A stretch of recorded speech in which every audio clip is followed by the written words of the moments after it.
All right, welcome back for another edition of the Final Mile. We're going to answer your questions about freight brokerage right from you. Some of them are from our Facebook group, some from our YouTube comments. We've got three good ones today, Ben. But first, everybody, make sure you check out all of our other content at freight360.net, including the Freight Broker Basics course if you're looking for a full educational option. And make sure to check out the sponsors in the description to help support this channel. All right, our first question asked, this was in response to one of the videos that we did on YouTube, and someone asked, what's the best way to track the market trends for freight brokerage? So, like, I think we talked about market cycles and whatnot, and this is a great question because someone's actually going to take our advice to follow the trends in the market and see what's going on, and now they're saying, well, how do I do that? So there's a lot of different ways. There's some of the basic tools that I use are, I like to look at basic metrics. So, for example, on DAT, if you just look at a big zoomed out picture of line haul rates, right? So if you could see, broken down by van, reefer, flatbed, what have they done nationally on average in the last year? Right? Are they going up, down? Is there movement there? That's a good one. Have you used Sonar from FreightWaves at all, or follow any of their metrics on LinkedIn or Twitter? They got some pretty interesting metrics. Have, but I couldn't. The only one I really keep track of and remember in my head is the tender rejection index, yes, which is like the OTVI, I think. Outbound tender rejection index, right? So what that tells you is what percentage of loads that are contracted that they have access to the data on, what percentage are being rejected by the carrier or whoever it was tendered to, right? And here's why I think this is, when that metric is high, the market is very tight. And when that metric is low, the market is loose. And I think their benchmark is like, I don't know, 10% maybe. I don't have it in front of me, but so I want to say, that like during COVID, it peaked at probably around, I think 9, 10, or maybe even 11, a little higher. No, it was like I think 30 something. Was it? Oh yeah. But they said like in a tight market, typically it should, I think, between like 9 and 13. In a loose market, you see it around like 3, somewhere around there, to give you. Yeah, there was I want to say, let's see. As you're looking that up, right, I want to give people context as to why this occurs. So when you see fluctuations in the market, meaning like this is where rates go up. Rates go up when there aren't enough trucks for the amount of freight in any given shipping lane or market. And a market is defined by like a city and a 150-mile circle around it, give or take. So when there's a whole lot of loads that need to be moved and not enough trucks, then trucks have the leverage. So the rates start to come up because trucks are like, look, man, there's 5 or 8 loads for every truck. That's another good metric to look out on a specific lane. It's the load to truck ratio. When there's more freight than there are trucks, the rates start to go up because all of the people shipping have to fight for a smaller number of trucks. When there's more trucks than there are freight, then the trucks fight each other to get a smaller number of loads, which pushes loads down. What happens is as more freight enters the market and you see the market shift, right? What happens is the shippers that can't get a load moved, because again, there's not enough trucks to move that load, they will put the load on the load board for more than market. Say the market lane for whatever reason is like $2,000 and that shipper can't get that load covered yesterday, but it has to move today. So they will put that load on the market for $2,500 to try to buy a truck because that load has to go. Well, then the truck that sees the $2,500 calls the shipper that was going to pay them the $2,000 they've been paying all year and goes, my truck's broken down, I can't pick it up. And then what they really do is grab the load off the load board to make the $2,500 and they reject the $2,000 load. So the more demand for trucks or the less trucks there are in relation to demand, more loads start hitting the spot board at higher rates than contract. Then the carriers start giving back the loads that they've been running all year for the same rate because they can make more money today to grab that load.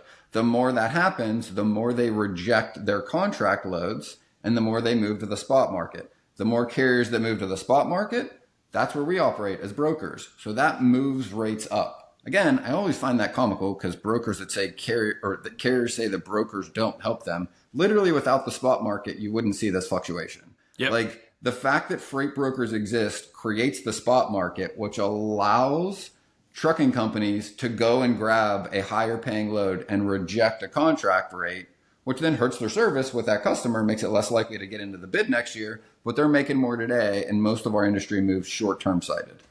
For sure. So to give you context, the outbound tender rejection index from FreightWaves in 2021 peaked close to 30%, and then it was in early 2022, it fell below 20%, until it came all the way down single digits. So it was at like 3 or 4 for a while, and we'll see that tick back up. But to answer the question, FreightWaves is great.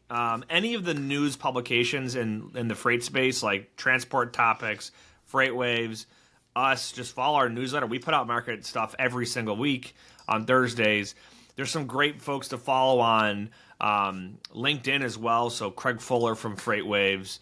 Jason Miller, is he a professor, supply chain professor, right? He's got a lot of stuff. Freight Caviar puts some comical news out there, but they'll keep you up to speed on what's going on. That's what I would say is use a mix of news, social media, and some of the actual tools that are out there to track what's going on, and look at it from a big picture, right? I saw a really cool graphic this week. I think it was from Tim from Ascend TMS, that showed like the growth and contraction in freight brokerage. It might have been in rates even, and it showed basically every freight dip that we've had and a projected future one. And it's pretty, it's good to understand that, hey, just because we're coming into what we assume to be a great time for brokers and carriers to make some money in the next year or two, there's a tail end to every market cycle. And we're going to go right back to where it was previously. It's a cycle. It's a circle. It keeps spinning, right? Yep, 100%. All right, great question. Next one. How do I run a background check for a new hire? So we actually just did an episode with Matt Perkins on agents. So we didn't talk too much about background checks on there, and we could have. But I run background checks, and anytime we bring on a new agent, and we run background checks whenever we hire a W-2. There's a ton of services out there. I use one called CenturyLink right now. In the past, I believe one of the companies that we used for like payroll or something HR related had a background check system in there where you pay and you get a record. The company that you use doesn't really matter as long as the data you're pulling is what is good, right? Because like a lot of the times we're pulling criminal records, sex offender records, and you're getting like state, federal, and county level stuff. So you'll be able to see, hey, did this person we had like a guy that like lied and said he had a clean background, and it's like, you were in jail for a year for some like terrible white collar crime that clearly you wouldn't want to have somebody representing your company and have access to financial things if they went to jail for fraud, being fraud in that similar regard elsewhere. But I guess the other side of this question is, should you run a background check on everybody? What's your thought on it, Ben, when it comes to, because I've had people that I know from the past that I just didn't run a background check on because I don't feel the need to if I already trust them, like I don't feel the need to run their record. I don't know. Do you have a take on that one? Yeah, not really. I mean, I think it's a good procedure to just do as an SOP with everybody you're going to hire. Agent or W-2, again, it's just a good practice. And to have it on file in the HR file, they're not that expensive. They're pretty easy to get. They come back fairly quickly. And it's just one more piece of information. Again, the thing I want to point out is I do not necessarily hold anything against somebody that comes back on that. What I do is use it to just ask more questions. Hey, can you give me some context here? Like, what happened? There's two sides to every story, right? And it gives you also like a better understanding about the person you're going to be working with. Like, they need to be able to talk to you, explain the things, good and bad. One of the reasons why this always sticks with me is when in a previous life, when I was a lender for a bank, like we do this all the time. But the other thing that we would always look at is like bankruptcy. And I used to remember fighting with the asset committee at the bank when they didn't want to give a loan to somebody that had worked out of bankruptcy. Like they had it on their record and say it was like, 6 or 7 years. And now they've got a stable business, right? And I remember like the older folks, and again, this is many years ago, and the people that I was arguing with were literally guys that had been in banking since the 60s. And like they had this policy of like, no, basically one strike, you do this, like this is not something we want to lend money to. And I used to argue, I'm like, listen, like, don't you want to bet on somebody that has been through the worst thing, learned from it, and come out of it? That guy is far less likely to make the same mistakes as somebody that hasn't done this. And like, to me, in some ways, like it almost makes me feel better when I understand that somebody went through something difficult, has turned their life around. Maybe that's a little bit of an exaggeration in some of these, but some of them they are, right? Where they've come out the other end and they've learned from it, right? Like we all learn from our mistakes, right? Same thing we were talking about in that episode, like of agent vetting, right? Like I don't hold anything against anybody. There are definitely things in my past that people could argue with over and say things, right? But it's, can that person articulate to you what happened then, what has happened after, and what they've learned from it, to me is far more valuable than a line item on a background check or just something that shows that something occurred at some point. Yeah, so like the most common thing I find on a background check that I overlook is like a DWI. You get someone that they were young and they got a DWI and, does that mean I shouldn't do business with you? Probably not. That's not really. It doesn't really have much of an impact on your ability to be a good communicator and a good freight broker. If somebody has a history of like writing bad checks and fraudulent scam things, like probably don't bring them on as an agent, right? Correct. If someone has a repetition of like drug charges and it's like for the last 20 years and it never stopped, probably not going to be the most reliable person in your office. But you can decide how you want to handle that. So, last question. How old should a carrier MC be to be able to work with most brokers? Interesting. You're going to get a variety of answers depending on who you ask this question to. I'll try to explain my perspective and why. And then I'll throw it to you, Ben. So for me, I would throw a blanket out there of like, if they've been in business for, I'm usually more lenient on it, like 90 days or 180 days, right? 3 months, 6 months, something like that. They've been around long enough that they probably have an inspection. They've probably got some kind of credibility from other folks that have worked with them. The caveat to that, if they're brand new and they used to be a company driver, like they might be a way better carrier than someone that's been around for 10 years. Usually the longer the carrier's been around, the better. Obviously, they've shown a track record of being able to sustain through different markets, and they haven't shut down their shop because of a bad reputation, things like that.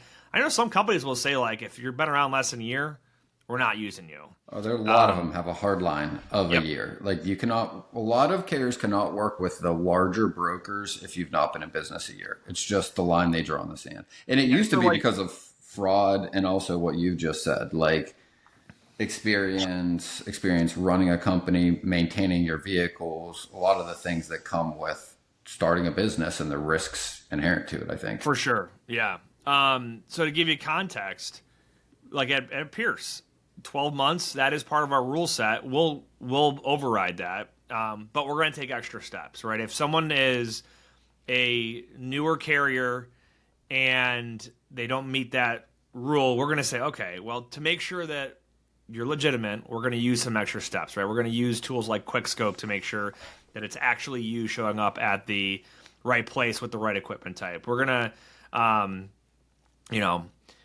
we're going to ask you to connect your ELDs, or if you're maybe your inspection history is a little bit less than it should be for that amount of time because you're so new. Connect your ELDs, show us digital footprint, things like that. We're not saying no, but that is our benchmark of like, hey, it raises a flag if you're under a year. So I got a question for you though. Like, even though when you attach your ELD, the carrier can shut that off at any given time, correct? Like, it doesn't stay indefinitely. Like, it works like macro point, right? Or trucker tools for so that when it much. on highway, if a carrier connects their ELD, you can see in live time where the devices that are connected, where they are on a map. So like if you're gonna, I got a load picking up in, we'll say Atlanta, and it's a single owner operator, been around for 4 months, just got their own authority this year. They don't have an inspection yet. Well, connect your ELD. I'll be able to see right on the map. Boom. Yeah. Can you do that right with there. anybody You're in outside Georgia. highway? What's Can you that? do that? Can you do that with trucker tools? Because I know it has an ELD spot to do that. I haven't utilized it yet, and I've wanted to this week. And I've been spending time on the back end of tracking for both macro point and trucker tools. Yeah, trucker And tools. When you do a trucker tools request, they can choose to use their ELD instead of a mobile device. That is, to my knowledge, I've never seen one track beyond the load, the length of the load. So it should. I mean, it really, if you're just using it for tracking a load live, you really shouldn't be tracking them beyond that load. So I would imagine it wouldn't do it forever. But yeah, I mean, there's all kinds of ways to mitigate that. But yeah, so I guess your big question, how old? A year. I worked at a larger company in the past that went from a year down to 180 days and then down to 90 days. Again, that was before COVID, before fraud went rampant. So a lot of companies are being kind of strict on the authority length now because of the risks associated with a newer authority. So, but good questions. Keep sending them our way. We'll keep answering them. Any final thoughts, Ben? whether you believe you can or believe you can't, you're right. And until next time, go Bills.